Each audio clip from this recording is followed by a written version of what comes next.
Tadi saya dah tunjukkan macam mana kita nak mounting ataupun kita nak naik atas UC dengan balancekan dia. So sekarang saya nak tunjukkan macam mana kita nak ke depan dan ke belakang. So kalau untuk ke depan, bila kita dah naik tu, kita akan beratkan UC ni ke depan. So dalam UC ni dia ada center gravity. So dia ada pembahagian depan dan belakang kan. Kalau tengah-tengah agak-agak macam ni tengah-tengah. So ini yang depan, ini yang belakang.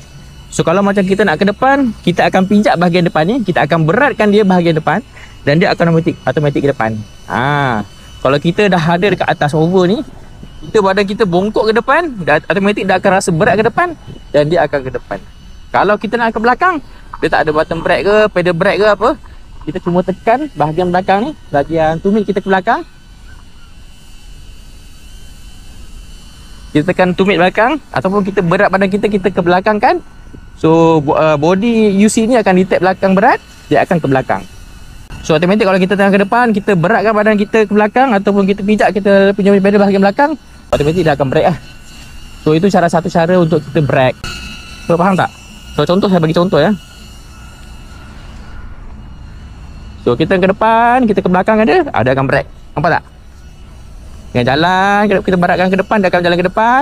Dan kita buat bahagian belakang, dia akan brake. Macam tu lah.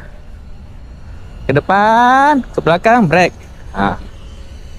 Ke depan, ke belakang, brake.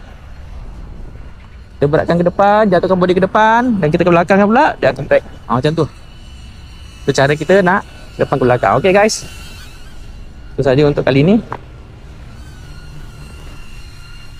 So kita jumpa lagi dalam tutorial akan datang. Bye bye.